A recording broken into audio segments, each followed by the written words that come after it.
नमस्कार, मैं अभयराज और आप देख रहे हैं आपकी सभा। आज का जो हमारा अंक है, ये महिला सशक्तिकरण को लेकर पूरी रूप से समर्पित है, क्योंकि इस अंक में हम एक ऐसे अतिथि से मिलवाने वाले हैं जो प्रोफेसर भी है, उसके साथ राजनीति में भी एक्टिव है, एनसीसी में भी बहुत एक्टिव है और जो फाइनेंस मिनिस्ट्री की जो जीआईसी है, उसमें इंडिपेंडेंट डायरेक्टर भी है।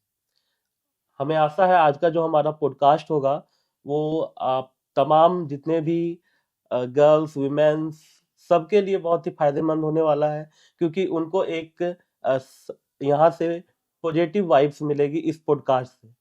तो स्वागत कीजिए हमारे चैनल में विनीता मैम का। स्वागत है मैम। जी नमस्कार। सबसे पहले तो आप सभी को जोहार है और इस विशेष सत्र में मैं आप सभी को जी धन्यवाद देती हूं और स्वागत करती हूं कि आपने मुझे मौका दिया है, खास करके वुमेन एम्पावरमेंट पे, महिला सशक्तिकरण पे, कि कैसे बच्चियां, जी कैसे महिलाएं आगे बढ़े और सशक्त हो। तो इसके लिए आप सभी को बहुत बहुत धन्यवाद। जी मैम।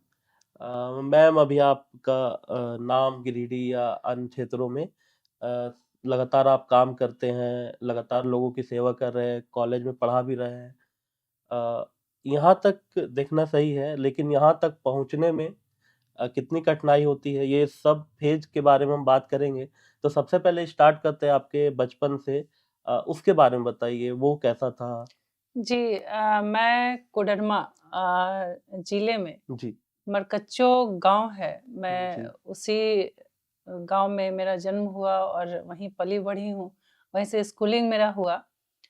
मेरे पापा जी श्री मुकेश मोदी जी, वो अपने उस गांव में एक प्रतिष्ठित व्यक्ति थे और शायद ये जो आज मेरे अंदर इतना जो मैं कर पाती हूँ, कार्य करने की जो क्षमता है या जज्बा है, वो मेरे माता और पिता दोनों की देन है। और हमेशा सामाजिक कार्यों में पापा मेरे सक्रिय रहे हैं, लोगों के लिए कार्य करते रहे हैं। तो वो सब भी बचपन से मैं देखती आ रही हूँ और माँ मेरी प्रमुख रही हैं जी 5 वर्षों में, और एक अच्छी और सभ्य महिला, और हमेशा लोगों के लिए सेवा करती नज़र आती थी। मेरे 2 भाई हैं, मैं इकलौती हूँ और जी मुझे सारी सुविधाएँ मिली है पढ़ाई को लेके। कभी ये महसूस नहीं हुआ है कि मैं बेटी हूँ जी तो ये करना चाहिए, ऐसा कभी लगा नहीं। और शायद इसी सोच और सपोर्ट की वजह से मैं यहाँ तक आ पाई हूँ। तो सबसे पहले तो मैं अपने माता-पिता को, कि उनका संस्कार, उनका गुण मुझे मिला है, तो मैं ईश्वर को धन्यवाद देना चाहूँगी और माता-पिता को भी प्रणाम करती हूँ कि ऐसे माँ-पापा मुझे मिले हैं। जी और स्कूलिंग के बाद फिर हमेशा मेरी सोच रहती थी, हमें बचपन से ही, कि कुछ अलग करना है, कुछ करना है। और जिस तरह का प्लेटफ़ॉर्म मिला शुरुआत में तो बहुत ज़्यादा मुझे नहीं मिला, जी लेकिन हमेशा स्कूल में भी मैं पढ़ाई में भी और सभी चीज़ों में अ, हमेशा सबसे आगे ही रही हूँ। उसके बाद फिर +2 रांची वुमेन्स कॉलेज से मेरा हुआ। उसके बाद फिर मैं पटना भी गई, पटना से भी मैं पढ़ाई की मेडिकल लाइन के लिए। फिर मैं 3.5 साल का पैरामेडिकल कोर्स पीएमसीएच धनबाद से मैं की। जी उसके बाद फिर मेरी शादी हो गई और शादी के बाद फिर मैं लगातार पढ़ाई की, ग्रेजुएशन की, पीजी की, बीएड की, एमएड की, पीएचडी भी मेरा कंटिन्यू चला। उसी बीच मेरी जॉब लगी और उसी बीच बच्चे हुए मेरे, तो बेटी हुई। फिर उसके साथ-साथ मेरी पढ़ाई लगातार चलती रही। थोड़ी परेशानियाँ बीच में आई, लेकिन एक मन में इच्छा शक्ति कि नहीं, कुछ करना है, कुछ अच्छा करना है, आगे बढ़ना है। चूँकि परेशानियाँ तो बहुत आती है, बहुत ज़्यादा तो मैं नहीं बता सकती हूँ, लेकिन बस इतना ही कहना चाहूँगी कि लड़कियों के लिए और महिलाओं के लिए, कि अगर आपके अंदर हिम्मत है, जज़्बा है, तो आप कुछ भी कर सकते हैं। कोई भी काम जब हम शुरुआत करते हैं तो आसान नहीं होता है, लेकिन जब निरंतरता के साथ जी, लगातार उस काम को अंजाम देते हैं और एक लक्ष्य रहता है कि मुझे अच्छा करना है, पहुँचना है जगह पे, तो हम लगातार पहुँचते हैं। उसके बावजूद भी मैं जहाँ भी मैं जब बीएड की, एमएड की, तो अच्छी तरह से फिर उस चीज़ को मैं निभाई और बीएड, एमएड के दौरान भी मैं अच्छा की। मतलब जितने भी स्टूडेंट थे, सबसे लगभग मेरा पोज़ीशन बहुत अच्छा रहा, टॉपर्स में रही मैं। जी, और फिर मैं एक धनबाद में ही धनबाद टीचर्स ट्रेनिंग कॉलेज में मैं लगातार पढ़ाई। वहाँ भी बहुत अच्छा स्टूडेंट को कोशिश की कि सब अच्छा करें और उसके बाद फिर गिरिडीह कॉलेज गिरिडीह में विनोबा भावे यूनिवर्सिटी के अंतर्गत एक कॉलेज चलता है, उसी में मेरी पोस्टिंग हुई और स्टार्टिंग में यहाँ भी मुझे थोड़ी परेशानी हुई।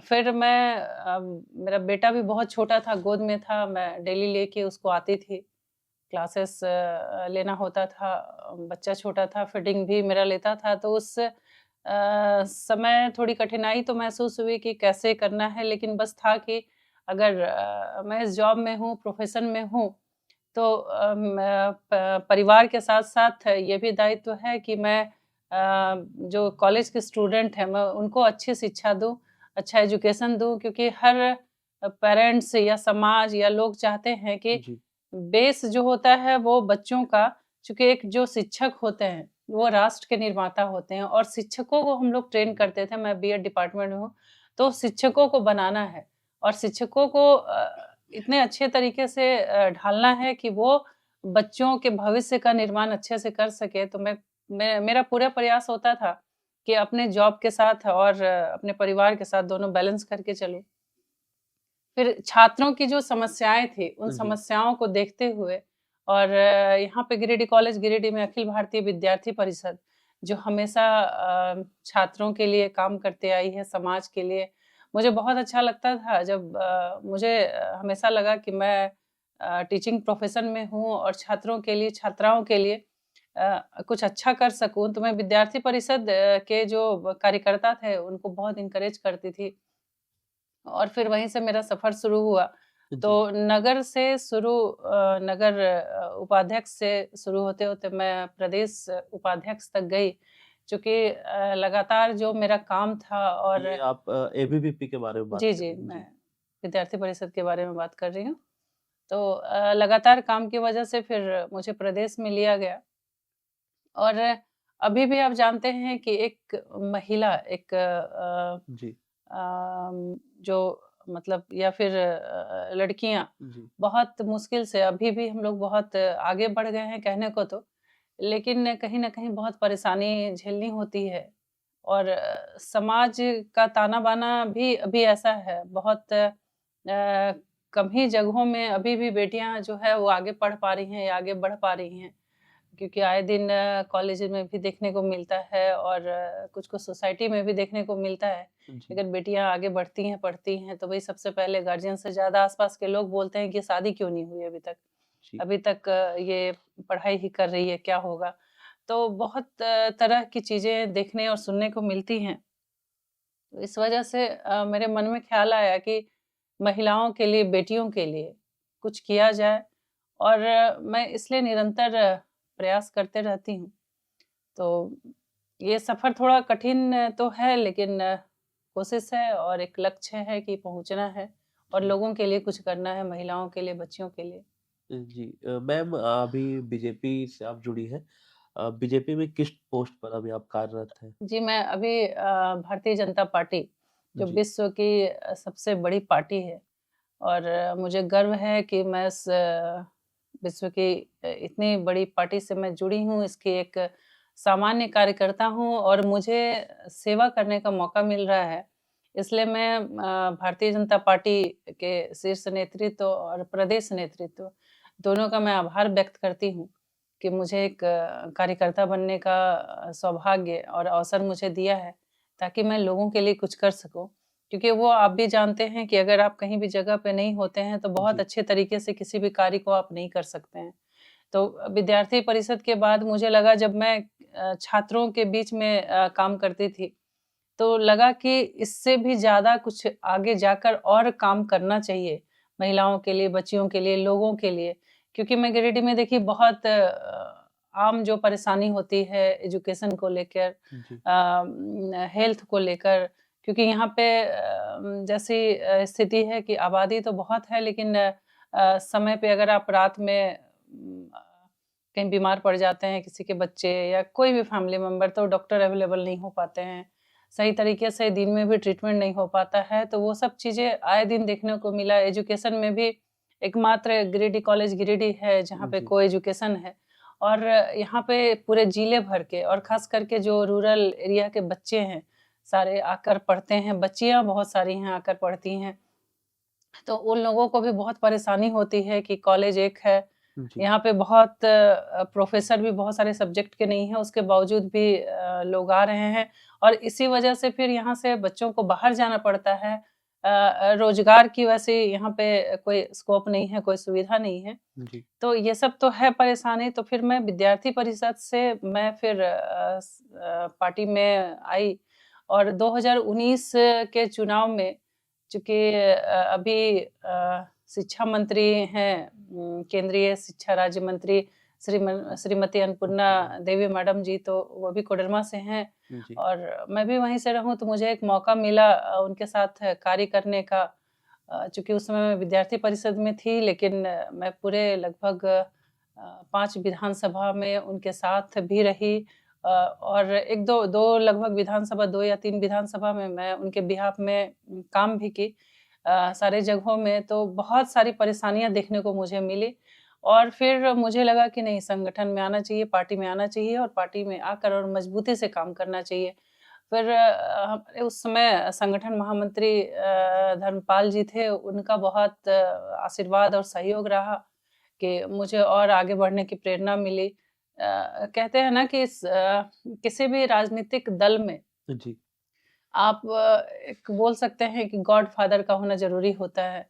तो विद्यार्थी परिषद से मुझे बहुत ज़्यादा सपोर्ट मिला, बहुत ज़्यादा सहयोग मिला, और चूँकि ये आरएसएस के अनुषांगिक अंग के रूप में विद्यार्थी परिषद है और भाजपा भी है, तो विद्यार्थी परिषद अनुशासन सिखाता है कि आप कैसे अनुशासन बनाकर आप कैसे समाज के लिए, लोगों के लिए काम कर सकते हैं। तो ये बहुत बड़ी बात है, और उसी से धीरे-धीरे मैं प्रेरित होते हुए आई, और भाजपा में भी इसका मुझे बहुत ज़्यादा सपोर्ट और सहयोग मिला, और आगे बढ़ने के लिए, मुझे मेहनत करने के लिए, काम करने के लिए जो एक जज़्बा था विद्यार्थी परिषद में, वो आज भी मैं लगातार करती हूँ। चूँकि चुनाव के बाद 2019 में जब लोकसभा चुनाव हुई, तो भारी मतों से हमारी अन्नपूर्णा मैडम जी की जीत हुई, तो बहुत अच्छा लगा, और कि एक महिला इतने बड़े मतलब केंद्रीय शिक्षा राज्य मंत्री बनी, हम लोगों के लिए गर्व की बात थी। उसके बाद फिर विधानसभा चुनाव में भी मैं लगातार जमुआ में गई, वहाँ भी जमुआ के विधायक केदार हजरा जी की जीत हुई, तो और अच्छा लगा। मेरा एक जो अपना कॉन्फिडेंस लेवल जी, होता है कि नहीं, महिलाएँ भी आगे आकर राजनीति में और अच्छे तरीके से काम कर सकती हैं, तो मुझे अंदर से लगातार मैं अपने लक्ष्य की ओर अग्रसर होती गई, और काम करने का जो जज़्बा था, जो प्रेरणा मुझे मिल रही थी, वो मेरा लगातार बढ़ता गया। चूँकि मैं विद्यार्थी परिषद से रही, तो वहाँ पे एक ही चीज़ सिखाया जाता है कि अपने काम के प्रति जी, आप ईमानदार रहिए, और वही ईमानदारी आज तक काम आ रही है। जो माता-पिता हैं उनके जो संस्कार हैं, वो अभी तक काम आ रहे हैं, और उसके बाद मैं कोविड में लगातार 2020 में जब बहुत ज़्यादा मृत्यु रेट तो जी, बहुत ज़्यादा थी, तो उस टाइम मुझे लगा कि सब लोग तो घरों के अंदर बैठे हुए हैं, और अभी एक ऐसा समय है जब मैं समाज के लिए, लोगों के लिए कुछ कर सकती हूँ। बहुत लोगों ने मुझे कहा कि बच्चे आपके छोटे हैं, आप जी, जी, अगर इस तरह में करते हैं तो बच्चों पे इफ़ेक्ट होगा, आप पे इफ़ेक्ट होगा। तो मैं बस एक ही चीज़ बोली कि ईश्वर हैं, और ईश्वर के रहते अगर मैं किसी अच्छे काम में निकली हूँ, तो ना मेरे बच्चों को कुछ होगा और ना मुझे कुछ होगा, और सही बात है कि मैं जब तक लगातार काम की, तो कहीं से भी कुछ भी नहीं हुआ, एक दिन भी नहीं। मैं लगातार सोशल मीडिया पे भी एक 5-6 लोग हम लोग टीम वर्क कर रहे थे, और एक हम लोग नंबर जारी किए हुए थे कि कहीं भी किसी को भी अनाज की ज़रूरत हो, कहीं जी, पे जहाँ जो इफ़ेक्टेड पर्सन थे हॉस्पिटल में एडमिट कराना हो, ऑक्सीजन सिलेंडर की ज़रूरत हो, सैनिटाइज़ करने की ज़रूरत हो उस एरिया में, तो हम लोग खुद से जाके नगर निगम की गाड़ी के साथ हम लोग खुद से अपने हाथ से सैनिटाइज़ करते थे। अनाज भी हम लोग अपने फंड से, मेरी सैलरी उस समय लगभग 3 महीने की सैलरी एक साथ आई थी। तो जी, मुझे लगा शायद ये ईश्वर का कोई इशारा है और इस वजह से मैं मतलब लगातार जो मिडिल क्लास फैमिली भी बहुत ज़्यादा इफ़ेक्टेड थे उस समय। तो मुझे एक मौका मिला सेवा करने का, इसके लिए तो मैं ईश्वर का भी धन्यवाद करती हूँ और उस समय का भी कि परिस्थितियाँ तो बहुत विपरीत थी, लेकिन सेवा करने का मुझे अवसर मिला और विपरीत परिस्थिति में कैसे काम करते हैं, कैसे लोगों की मदद करते हैं, ये भी बहुत कुछ सीखने को वो जो समय था, तो सीखने का मौका मिला। जी मैम अगर एज अ प्रोफेसर बात करें तो आपको जो झारखंड की एजुकेशन है, हायर एजुकेशन में आपको क्या-क्या कमी दिखती है, जो चेंज होना चाहिए या कुछ इम्प्रूवमेंट चाहिए यहाँ पे? यहाँ पे अगर मैं गिरिडीह की बात करती हूँ, तो गिरिडीह में तो परिवर्तन चाहिए और जी, कॉलेज में भी मुझे तो यही बार-बार लगता है और मैं बोलती भी हूँ कि अगर मुझे मौका मिलता है प्रतिनिधित्व करने का जी, जनप्रतिनिधि के रूप में, तो सबसे पहले मैं यहाँ एजुकेशन सिस्टम जो है, मैं उसमें सुधार करूँगी क्योंकि बच्चे और बच्चियाँ मतलब छात्र और छात्राएँ दोनों यहाँ पे अध्ययनरत हैं और आस-पास के एरिया से आते हैं, तो बहुत उम्मीद के साथ आते हैं, एडमिशन कराते हैं यहाँ पे। अभी तो प्लस 2 भी चल रहा है, यूजी है, जी, पीजी है उसके साथ-साथ बीएड डिपार्टमेंट भी है। तो बहुत उम्मीद के साथ आते हैं। तो यहाँ पे एक तो प्रोफ़ेसर्स की कमी है जो बहाली नहीं हो रही है 2008 के बाद आप लोग भी जान रहे हैं कि जी, बहाली नहीं हुई है। तो शिक्षकों की तो भारी कमी है और सुविधाएँ भी जो चाहिए छात्र-छात्राओं को, वो भी बेसिकली बहुत ज़्यादा नहीं मिल पा रहा है। और अलग-अलग सब्जेक्ट के प्रोफ़ेसर क्योंकि अगर छात्रों को मन है कि अलग-अलग सब्जेक्ट में पीजी करना, यूजी करना तो एक तो शिक्षकों की कमी और दूसरा जो है सारे सब्जेक्ट की पढ़ाई नहीं है। वोकेशनल कोर्स और भी होनी चाहिए ताकि जो बच्चे पलायन करते हैं, जो जी, बाहर जाते हैं, जो मिडल क्लास या लोअर क्लास के जो जो फैमिली है, जो बच्चों को बहुत ज़्यादा दूर नहीं भेज सकते हैं, तो उनके लिए बहुत ज़्यादा परेशानी हो जाती है। तो परिवर्तन तो मैं अभी जो भी हैं, मैं तो एक तो आग्रह करूँगी ही और जी, अगर मुझे मौका मिलता है तो एजुकेशन सिस्टम जो है उसमें सुधार लाना चाहूँगी, कि यहाँ पे अच्छे तरीके से पढ़ाई हो और बेस जो है वो बच्चों का मजबूत हो, वो छात्र-छात्राओं का मजबूत हो ताकि वो किसी भी क्षेत्र में चले जाते हैं, यहाँ से कहीं भी चले जाते हैं, जी, तो उनको एक गर्व फ़ील होना चाहिए कि हम गिरिडीह से आए हुए हैं और गिरिडीह कॉलेज के स्टूडेंट हैं। कहीं से भी उनको ये फ़ील नहीं हो कि हम नहीं जानते हैं जितना जानना चाहिए। तो जी। एजुकेशन सिस्टम में तो सुधार की ज़रूरत है। एक सवाल है कि अगर आप गिरिडीह का प्रतिनिधित्व करते हैं, तो स्वास्थ्य एक बड़ी समस्या है गिरिडीह को लेकर। जी। बहुत सारे लोग इस पर बात भी नहीं करना चाहते। इसमें आप क्या सुधार करना चाहते हैं? क्योंकि जो हॉस्पिटल्स हैं उसकी कमी है। हॉस्पिटल्स अगर है भी, तो उसको सुचारू रूप से चलाना ये बड़ी बात है।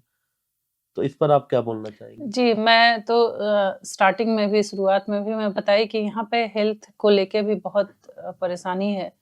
चूँकि अगर कोई एक्सीडेंटल केस होता है या कोई जी, सीरियस बीमार पड़ जाते हैं, तो तुरंत रेफ़र कर दिया जाता है। जी, डॉक्टर्स भी रिस्क लेना नहीं चाहते हैं और जो एडमिनिस्ट्रेशन है वो लोग भी अस्पताल प्रबंधक जो होते हैं, वो लोग भी रिस्क लेना नहीं चाहते हैं।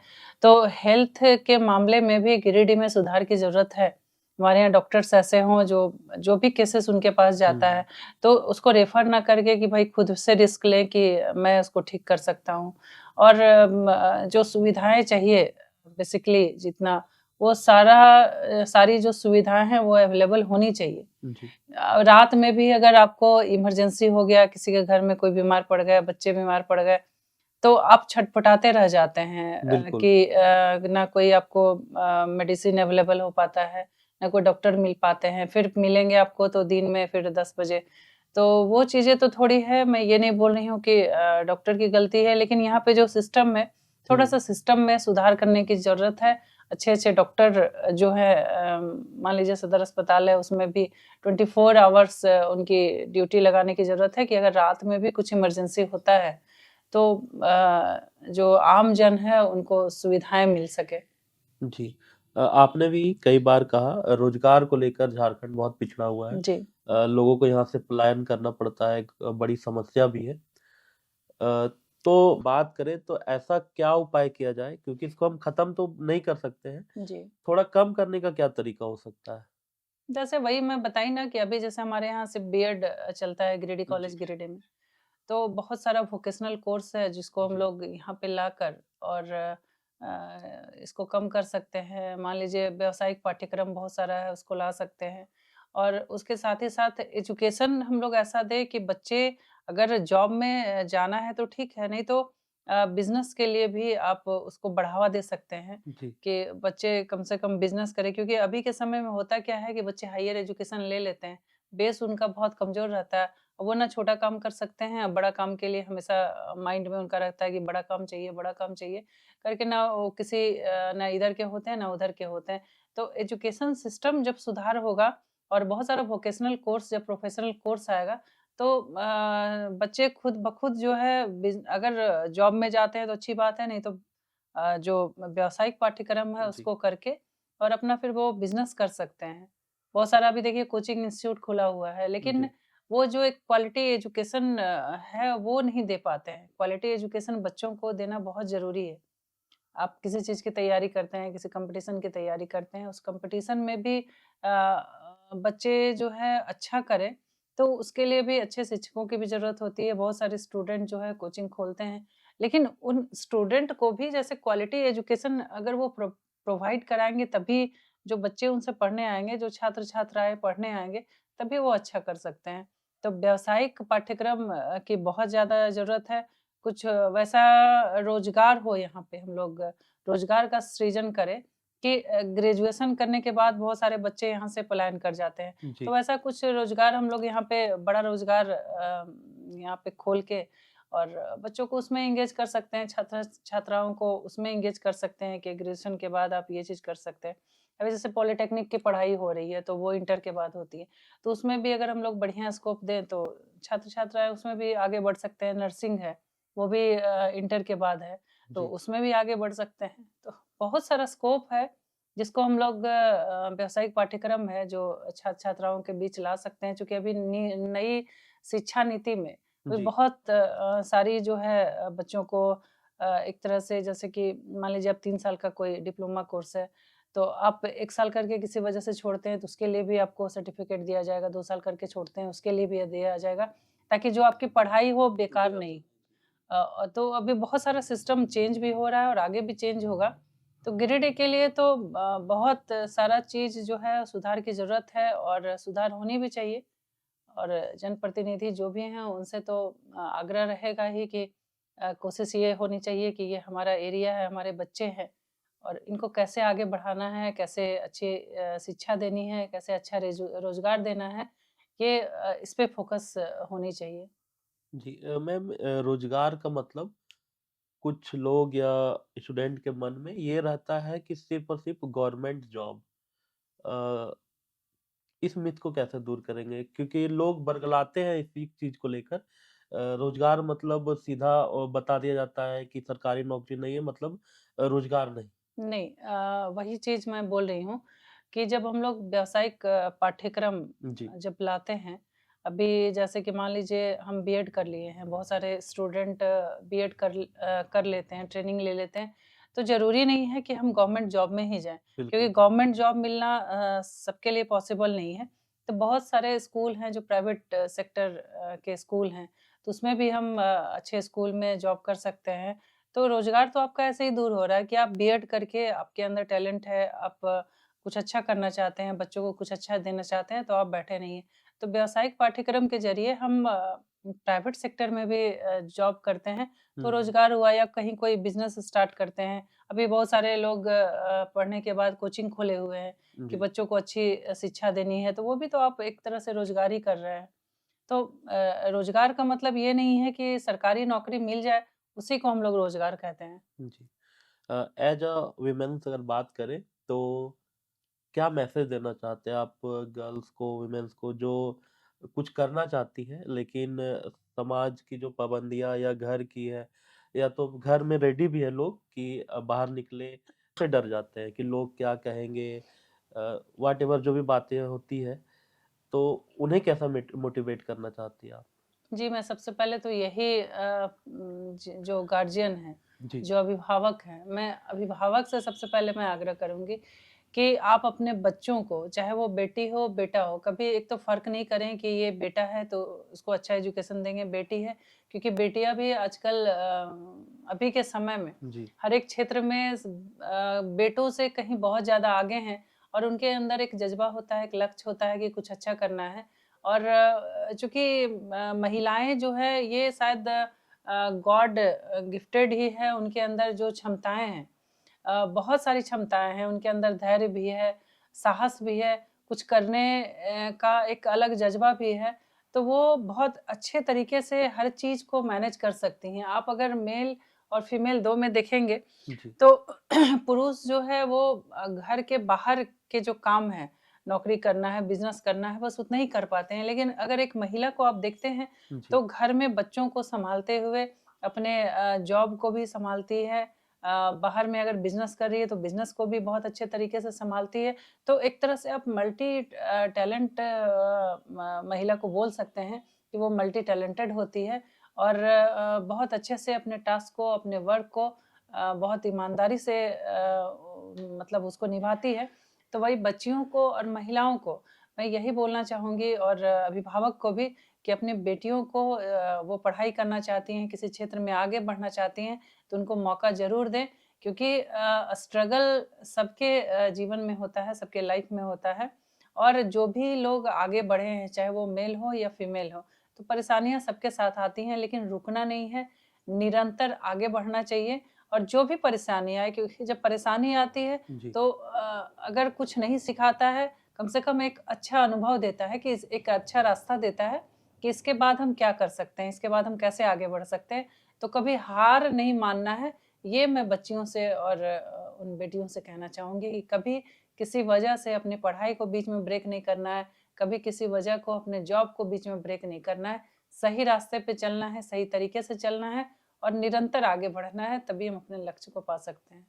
और जी चूँकि मैम। एक बात मैं और बोलना चाहूँगी बिल्कुल। कि राजनीति में महिलाएँ अभी भी बहुत कम हैं जो आगे आती हैं या परिवार से उनको मौका मिलता है।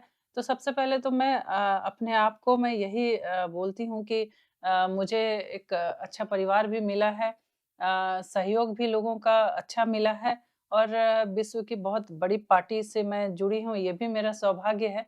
जहाँ पे अभी ख़ास करके हमारे देश के जो यशस्वी प्रधानमंत्री आदरणीय नरेंद्र मोदी जी हैं, जी। वो महिलाओं की सशक्तिकरण पे बहुत ज़्यादा ध्यान दे रहे हैं, महिलाओं को आगे बढ़ाने के लिए और आज उसी का एक परिणाम है कि अ, हम लोगों को राजनीति में 33% आरक्षण मिला है, नारी शक्ति वंदन अधिनियम पारित हुआ है। तो इसके लिए मैं बहुत धन्यवाद देना चाहूँगी और पहले की राजनीति और अभी की राजनीति मैं यही बोलूँगी कि बिल्कुल अलग है। जी। पहले लोग बोलते थे राजनीति में महिलाएँ को नहीं आना चाहिए या महिलाओं को काम नहीं करना चाहिए। लेकिन मैं जब से हूँ राजनीति में और मैं जो देख पा रही हूँ, जहाँ तक देख पा रही हूँ, तो ये आपके ऊपर निर्भर है कि आप कैसे चलना चाहेंगे। आज तक मुझे पर्सनली मुझे जी। कहीं पे प्रेशर फ़ील नहीं हुआ या मुझे ये नहीं लगा कि राजनीति गलत है।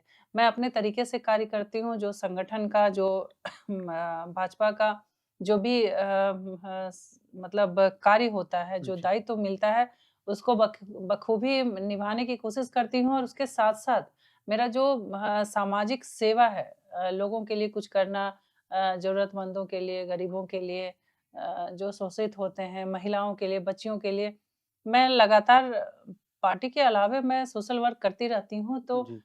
बहुत अच्छा लगता है और सुकून भी मिलता है कि मैं कुछ कर पा रही हूँ। मुझे ये सौभाग्य मिला है कि मैं थोड़ा भी अगर किसी के काम आ रही हूँ, तो ये बहुत बड़ी बात है। तो लगातार मैं करती हूँ, परेशानियाँ आती हैं मेल और फीमेल अभी भी जो एक दायरा है समाज का बहुत बड़ा, कि महिलाएं जो है कहीं ना कहीं अभी भी बहुत पीछे हैं, क्योंकि अभी भी मेल डोमिनेटेड हमारा जो समाज है, जी, मतलब पुरुष पुरुष प्रधान प्रधान, समाज जी। अभी भी है। अभी भी जब महिलाएं आगे बढ़ती है ना, तो लोग पैर खींचते हैं कि अरे महिला है। वो आए दिन मुझे भी महसूस होता है कि अरे महिला है, कितना कर लेगी। शुरुआत में तो कुछ ज्यादा ही परेशानी होती थी जी, कि ये महिला है, क्या कर लेगी, कितना आगे जाएगी। लेकिन जो एक परिवार से मुझे जो एक संस्कार मिला, या मैं इतना जो एजुकेशन गेन की, और एक शिक्षित महिला होने के नाते मुझे जो लगा कि कभी कहीं किसी के भी आगे, गलत के आगे झुकना नहीं है और रुकना नहीं है, थकना नहीं है। अगर जो लक्ष्य है, उस लक्ष्य को पाने के लिए कितनी भी बाधाएं आ जाए, तो उसमें नहीं रुकना है। क्योंकि मैं फिर बोल रही हूँ कि अगर कुछ परेशानी आती है, जी, सभी के साथ आती है, तो वो परेशानी आपको एक अनुभव देके जाती है, कुछ सिखा के जाती है कि कैसे हम आगे बढ़ेंगे। जब लोग राजनीति में हो या किसी आप जॉब में भी होते हैं, जी, तो जब आप कुछ अच्छा करना चाहते हैं या थोड़ा एक्टिवली आप जब काम करते हैं, तो लोग पैर खींचते हैं कि कैसे आगे बढ़ जा रही है महिला होके, कैसे इतना कर रही है। जी, तो उस टाइम में बस एक ही ख्याल आता है कि आगे बढ़ना है, और दुगुनी गति से आगे बढ़ना है और करना है आगे का, चाहे जैसे भी हो। बहुत सारी बाधाएँ, बहुत सारे लोग जो है पैर खींचने की कोशिश करते हैं और डिस्टर्ब भी करते हैं किसी-किसी बात को बोल के, किसी चीज़ को बोल के। और जी, कभी-कभी ऐसा फ़ील होता है कि करना चाहिए या नहीं करना चाहिए, लेकिन फिर दूसरे ही पल ख़्याल आता है मन में कि नहीं, आगे बढ़ना है तो बढ़ना है। और चूँकि महिला है, तो बस एक ही चीज़ है कि महिलाएँ मल्टी टैलेंटेड होती हैं। जी, ईश्वरीय गुण एक होता है उनके अंदर, ईश्वर ही गुण देके, शक्ति देके, पावर देके उनको भेजता है कि आप सारे जगहों में अपने आप को मैनेज कर सकें। चूँकि कॉलेज है, क्लासेस भी है, क्लासेस भी जी, लेना है। मैं हमेशा कोशिश करती हूँ कि मेरी क्लासेस कभी भी मैं खाली नहीं छोड़ूँ। तो क्लास भी लेती हूँ, और पॉलिटिक्स में भी हूँ, तो राजनीति में भी जितने भी दायित्व मिलते हैं, उनको भी पूरा करती हूँ। सोशल वर्क भी मेरा लगातार चलता रहता है, ये दोनों से भी हट के, तो वो भी लगातार करती हूँ। घर में बच्चे हैं, जी, तो थोड़ा बहुत जो होता है, तो मैं अपना समय काटने की कोशिश करती हूँ, क्योंकि और तो कहीं समय मैं काट नहीं सकती हूँ। तो कभी ऐसा होता है कि थोड़ा-सा कम खा लिया, थोड़ा-सा कम सो लिया अगर समय नहीं है, जी, तो वो सब चीज़ें थोड़ा-सा मैनेज करना होता है। कम खा लिया मीन्स कि समय के अभाव में थोड़ा-सा होता है कि 10 मिनट बचाना है, जी, तो भाई जी, वो 10 मिनट हम किसमें बचा सकते हैं। अगर कहीं पे सारा सिस्टम सुबह से लेके 1 दिन पहले का प्लानिंग बना हुआ है, तो सुबह थोड़ा जल्दी उठ जाना है, सारा सिस्टम से उसको सेट करना है। इतने बजे क्लास है तो क्लास लेना है, उसके बाद मेरा ये है काम, तो उसको करना है। तो ये परेशानियाँ तो थोड़ी आती हैं, लेकिन इसको बहुत ज़्यादा हम नहीं बोलेंगे, हुँ, क्योंकि जब तक आप जब आगे बढ़ते हैं ना, तो फिर उसके लिए बहुत सारा सिस्टम आपको मैनेज करना मैंने होता है, और बहुत अच्छा भी लगता है कि मैं बार-बार बोलती हूँ कि मुझे शायद ये सौभाग्य मिला है कि मैं समाज सेवा कर पा रही हूँ। थोड़ा-सा भी अगर मैं काम आती हूँ समाज के लिए, तो ये बहुत बड़ी बात है, और जी, शायद ईश्वर सबको ये मौका नहीं देते हैं, और मुझे ये मौका मिला है। तो जितने भी आस-पास के जो लोग हैं, जो मुझे सहयोग करते हैं और जो नहीं भी करते हैं, जी, जो अगर डिस्टर्ब भी करते हैं, तो मैं उनको भी धन्यवाद देती हूँ, इसलिए कि प्रेरणा मुझे फिर वहीं से मिलती है कि मुझे आगे बढ़ना है और कुछ अच्छा करना है। भारतीय जनता पार्टी चूँकि विश्व की सबसे बड़ी पार्टी है, जी, और मैं धन्यवाद देती हूँ कि जैसे मोदी जी महिलाओं के सशक्तिकरण के लिए कार्य कर रहे हैं, निरंतर प्रयास कर रहे हैं, बेटियों के लिए कर रहे हैं, बेटी बचाओ, बेटी पढ़ाओ, और उसी क्रम में मैं भारतीय जनता पार्टी में हूँ, और मुझे भी एक मुझे क्या एक तरह से ये हम बोल सकेंगे कि महिला जाति को सम्मान मिला है। तो जी, वित्त मंत्रालय, फाइनेंस मिनिस्ट्री में जीआईसी, जनरल इंश्योरेंस कॉर्पोरेशन है। इसका हेड ब्रांच मुंबई में है, तो मुझे 3 साल के लिए इंडिपेंडेंट डायरेक्टर का भी पोस्ट मिला है। तो ये तो भारतीय जनता पार्टी की देन है, और मैं इसलिए बार-बार बोलती हूँ कि राजनीति जो है, अगर आप निरंतर काम करते हैं, अपने सेवा भाव से अगर आप लगे हुए हैं, तो कहीं न कहीं आपको जगह मिलती है। और मुझे भी ऐसा लगता है कि महिलाओं को राजनीति में आनी चाहिए, क्योंकि हर एक क्षेत्र में तो बेटियाँ आगे हैं ही और आगे बढ़ ही रही हैं। लेकिन आज भी जो अभिभावक होते हैं या समाज जो है वो जी, महिलाओं को सोचते हैं कि अरे राजनीति में जा रही है तो नहीं जाना चाहिए। लेकिन मुझे ऐसा लगता है कि राजनीति में आना चाहिए, नहीं तो क्या है कि समाज जो मेल डोमिनेटेड है, जो पुरुष प्रधान है वो फिर कायम रहेगा हमारा। तो महिलाओं को आगे आना चाहिए, आगे बढ़कर और एक-दूसरे को सपोर्ट करना चाहिए, सहयोग करना चाहिए, महिला सशक्तिकरण को बढ़ावा देने के लिए। क्योंकि अगर हम राजनीति में आते हैं और सक्रिय रूप से राजनीति करते हैं, जनप्रतिनिधि के रूप में अगर मौका मिलता है महिलाओं को और उभरती हैं, तो बच्चियों के लिए, महिलाओं के लिए, समाज के लिए वो और अच्छे तरीके से सोच सकती है, अच्छे तरीके से कार्य कर सकती है। जब एक महिला मल्टी टैलेंटेड होके घर, बाहर हर जगह मैनेज कर सकती है, तो अगर वो राजनीति में कहीं शीर्ष में उनको स्थान मिल जाता है, तो वो समाज के लिए भी अच्छा सोच सकती है और देश के लिए भी अच्छा सोच सकती है। तो भारतीय जनता पार्टी को मैं इसलिए भी धन्यवाद देती हूँ और विश्व की सबसे बड़ी पार्टी है कि यहाँ पे इस पार्टी में महिलाओं को बहुत सम्मान मिलता है और आगे बढ़ने के लिए अगर हम शीर्ष में जाते हैं कभी मौका मिलता है दिल्ली में मीटिंग में जाने के लिए तो लगता ही नहीं है क्योंकि हाईली एजुकेटेड बहुत सारी महिलाएँ जुड़ी हुई हैं। और सब एक से एक बिज़नेस में हैं, जॉब में हैं, तो बहुत अच्छा लगता है कि सारा सिस्टम अब राजनीति में भी चेंज हो रहा है। तो महिलाओं को सक्रिय रूप से आगे आना चाहिए और मैं तो सभी बच्चियों से भी जो लड़कियाँ हैं, जो महिलाएँ हैं, जो कुछ समाज के लिए करना चाहती हैं, मैं उन लोगों से भी आग्रह करूँगी कि आप लोग बिना रुके हुए, बिना डरे हुए, बिना थके हुए आगे लगातार बढ़िए और समाज के लिए कुछ करिए।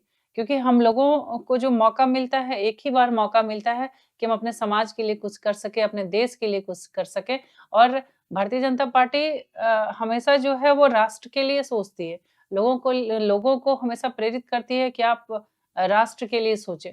तो राष्ट्र के लिए जो अगर संगठन सोचती है, तो हम लोग तो कम से कम अपने परिवार, समाज राज्य और देश सबके लिए महिलाएँ कर सकती है, तो महिलाओं को आगे आना चाहिए और मैं आप लोगों को भी बहुत-बहुत धन्यवाद देती हूँ थैंक यू। कि आप लोगों ने मुझे मौका दिया है। मैम एक अपील हमारे चैनल के लिए कि हम लगातार काम कर रहे हैं, इससे जुड़े हुए लगातार अच्छे-अच्छे मुद्दों को उठाते हैं, अच्छे लोगों से मिलवाते हैं पॉडकास्ट में अपने दर्शकों को। तो सब्सक्राइबर के लिए अपील आप ही कर दें एक बार। मैं सबसे पहले तो धन्यवाद देती हूँ आपकी सभा चैनल के माध्यम से इन लोगों का लगातार प्रयास है कि समाज के सामने वैसे-वैसे लोगों को ला रहे हैं जिससे समाज के जो अभी के जो बच्चे हैं, छात्र-छात्राएँ हैं, अभी के लोग हैं, वो प्रेरित हो सके और आगे बढ़ सके। क्योंकि बहुत सारी ऐसी महिलाएँ भी इस चैनल के माध्यम से समाज के सामने आती हैं। बहुत सारे ऐसे लोग आते हैं जो लोगों को प्रेरित करते हैं। तो मैं बस इतना ही कहना चाहूँगी कि आप सबका जो प्रयास है वो समाज जी, के लिए बहुत अच्छा है और मैं धन्यवाद भी देती हूँ आपकी पूरी टीम को कि आप सबने मुझे भी मौका दिया है और इस चैनल को भी आप लोग ज़रूर देखें और सब्सक्राइब करें और ऐसे लोगों को जो कुछ करना चाहते हैं, उनको ज़रूर प्रेरित करें। तो आप सभी लोगों को बहुत-बहुत धन्यवाद है और जी, मैं बस इतना ही बोलना चाहूँगी कि आप सब ऐसे ही निरंतर समाज को दिशा दिखाते रहिए क्योंकि जो न्यूज़ चैनल होता है जी। ये बहुत बड़ा माध्यम होता है लोगों को सही दिशा दिखाने में। तो इसलिए आप लोग बस ईश्वर से इतना ही प्रार्थना है कि आप लोग आगे बढ़िए और लोगों को एक सही दिशा दिखाइए। जी मैम हमारी पूरी टीम की ओर से आपको बहुत-बहुत धन्यवाद और आपके आगे की जो जितने भी कार्य हैं उसके लिए बहुत-बहुत शुभकामनाएँ। तो आज हमने मिलाया मैम से उन्होंने काफ़ी सारे बातें बताई। हमें उम्मीद है कि आप इस पॉडकास्ट को सबसे ज़्यादा शेयर करेंगे क्योंकि इस पॉडकास्ट में सबसे ज़्यादा जो बातें हुई है वो हमारी बेटी बहनों को लेकर है, उन्हें सशक्त कैसे किया जाए इस मुद्दे को लेकर है। तो लगातार हम ऐसे ही मुद्दे से अन्य कई लोगों से मिलवाएँगे जो समाज के लिए लगातार कार्य कर रही है। विनीता मैम को पुनः हम धन्यवाद देते हैं अपने बिज़ी शेड्यूल से हमें समय देने के लिए। आप लगातार हमारे चैनल को सब्सक्राइब करते रहें और शेयर करते रहें। मिलते हैं नेक्स्ट वीडियो में। जय हिंद, जोहार झारखंड।